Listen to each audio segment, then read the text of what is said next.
In the world that we live in today, there are many tragedies and many shining stars.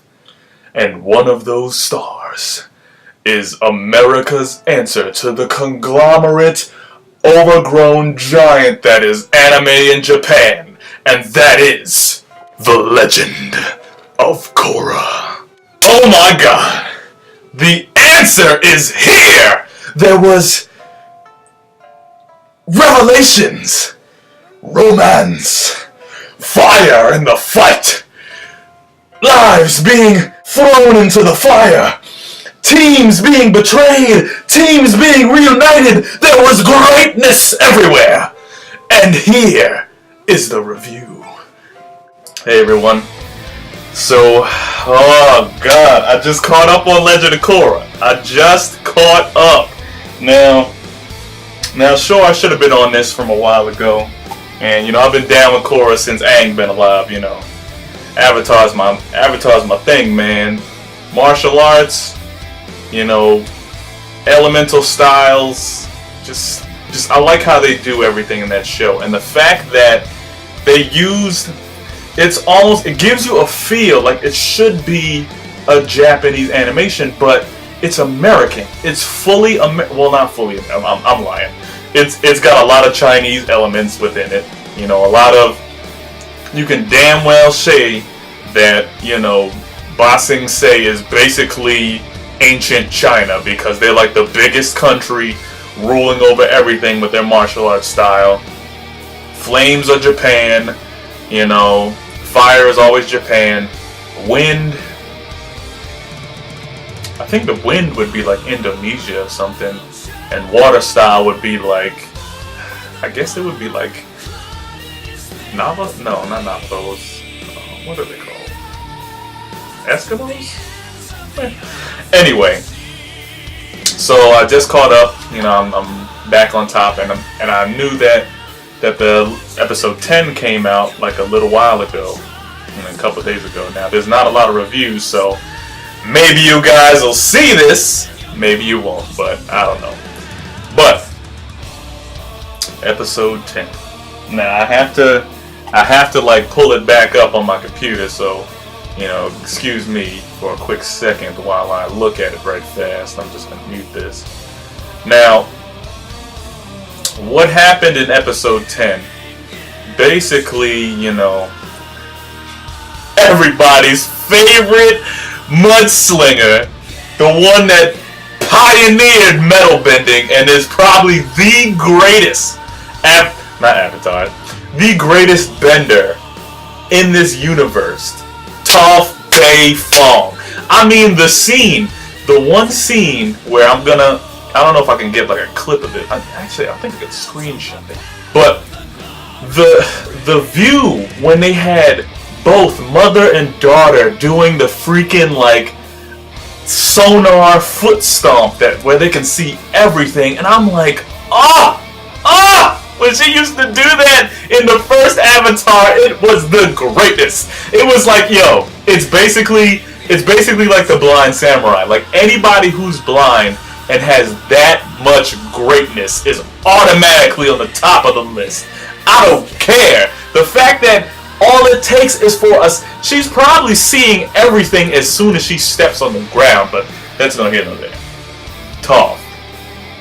Keeping it real for the homies. Anyway, so basically we got the episode,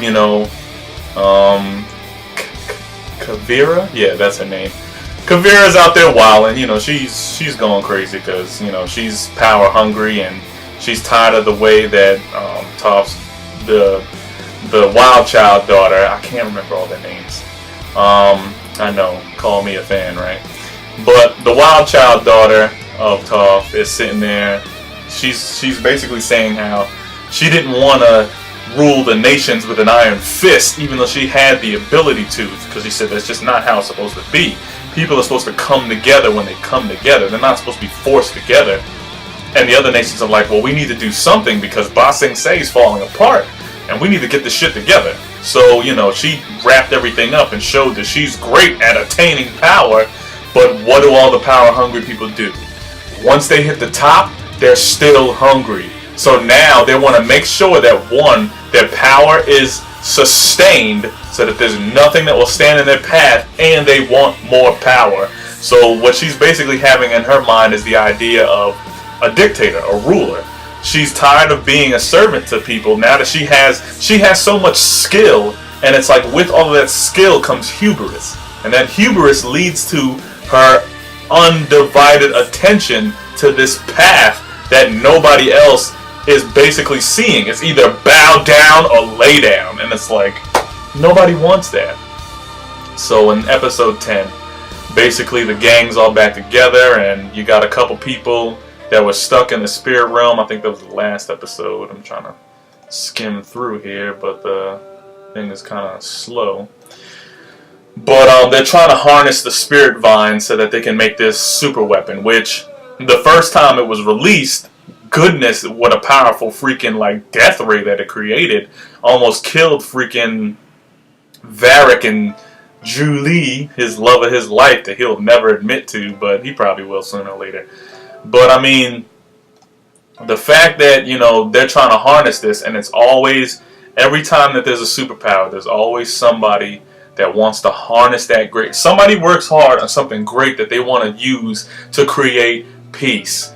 And then somebody who's in a powerful position who thinks on the line of, I can make money off of this. I can use it as a threat and actually go through with it just to keep my position so that I'm always the one that they have to call on, instead of it being that everybody has their own ability to do what they need to do to sustain their own lifespan. Take note. But anyway, so you have a couple of, you have you know, the Beifong family. They're not in chains, but they're basically in jail because Kuvira's like, you know, I don't want these guys starting a revolution and trying to take whatever little bit of semblance of stragglers I have left. I want all the people who are stragglers in jail working for me in some other way. I want all the people who are dedicated to me be on the front lines, and I want everything to go exactly how I want it. Now, of course, you know, Bolin defected from this along with Varric because they're like, yo, this chick is crazy. Like, okay, she was doing something right, but generally, like, sometimes with people with the right mindset, it's usually always like the good cause is always picked up by somebody with a dark heart. And it's like the worst things happen to those who are actually the brightest shining people.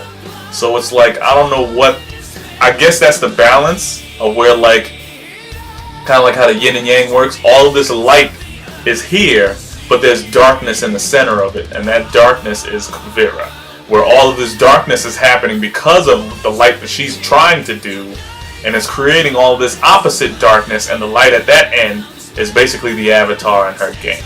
So it's like you got these massive forces just fighting each other. Like I use that yin yang reference, I know. But Bolin's trying to win his girl back because, you know, she's mad at him, and you realize that freaking Beifong, Chief Beifong, she's mad at Toph because, you know, she wanted her daddy, and Toph never gave a shit about it. Well, not really, but, you know, it didn't work out between them. And Toph was basically like, yeah, well, you know, that's just how the cookie crumbles.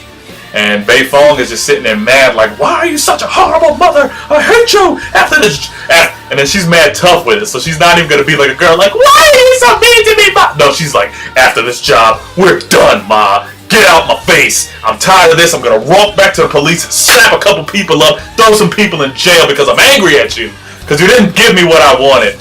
And Tom's basically sitting there, like, I could see in the animation, I don't know if the actor actually was doing it, but I could see that she was kind of choked up because she really wanted to help her daughter, but because of Toph's strong, like, I want to say pig-headed, but strong-headed ideals of, I'm not going to tie these kids down.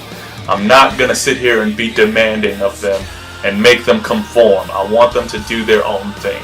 So she's just like, hey, if being angry at me is what you want, then I can't stop it. I'm sorry. So, and, you know, all that shit happens. So they break into the jail. And, you know, freaking Toph opening up shit and doing all that other cool stuff, you know. Toph's back in the game. Well, she's not back in the game, but she was back in the game for about 5 minutes, and I was like, woo! Woo! So anyway, so they get everybody out, and then the breakout of course the breakout is gonna mess up because there's always something that happens that always throws something off and things happen. But you come to find out that Juelee, even though she was basically like, yo, fuck Varric, that nigga don't give me shit. He always like, well, he treats me so wrong. He never thanks me for anything. He's so mean to me. I do all of this crap and he just never gives anything. When you know damn well in that one scene where he saved her life, she was like, so you do love me.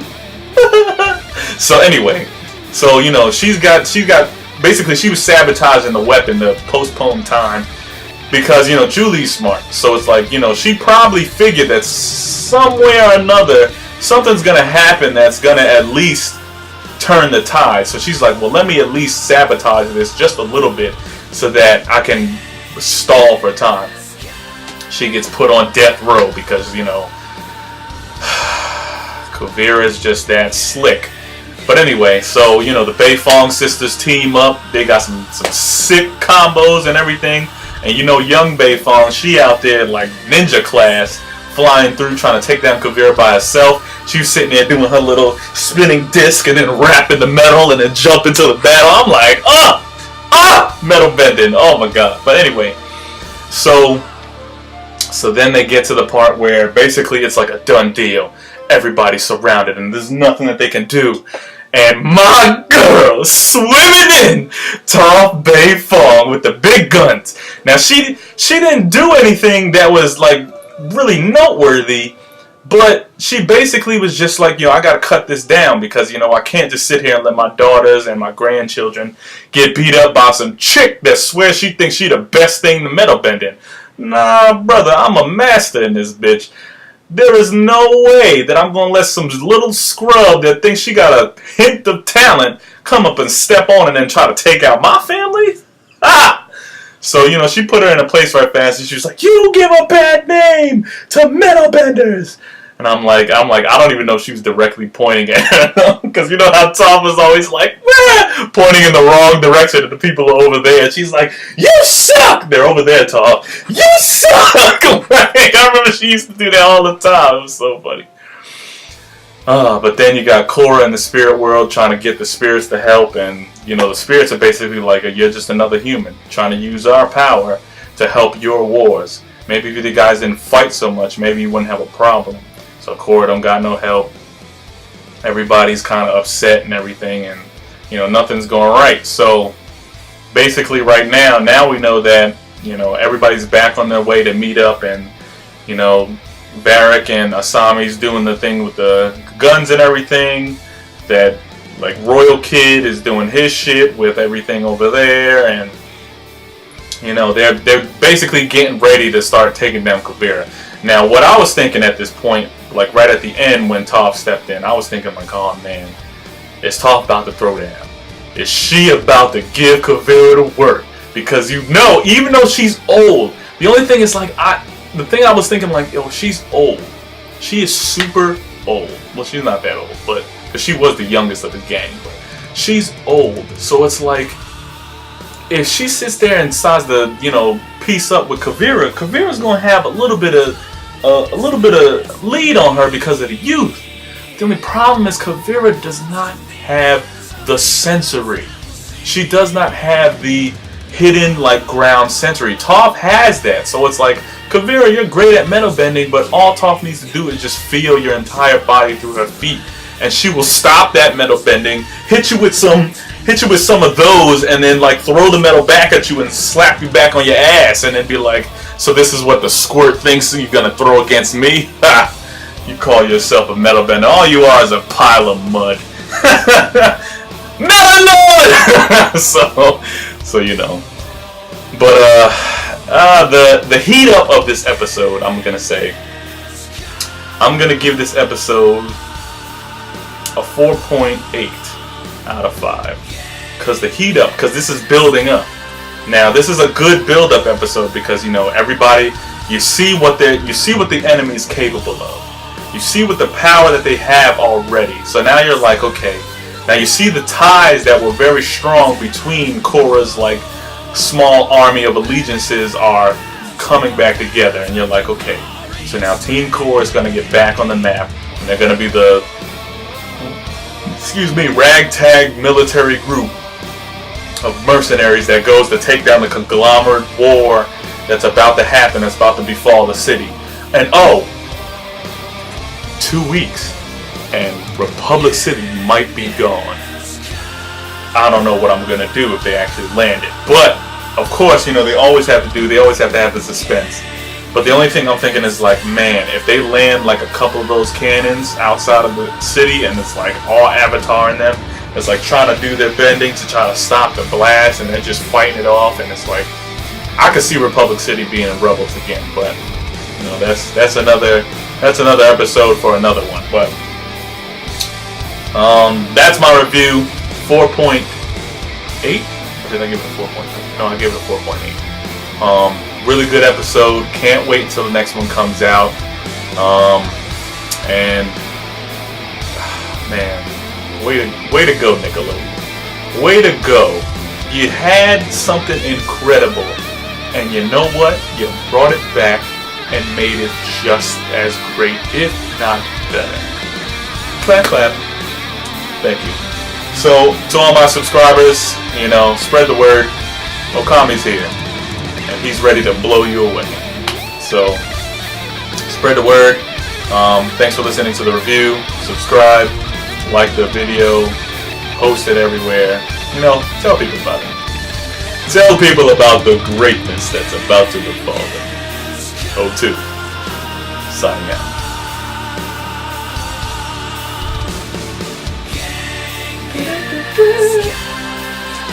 God, man, I wish I was trained by Toph that phone, man. That would be the coolest. I just would like to learn that freaking, sensory thing. I just stomp the ground and, I could see everything. I don't even want my vision anymore. I'm already blind. If you could see my glasses, oh my god, you would be like, is this glasses or sheet metal?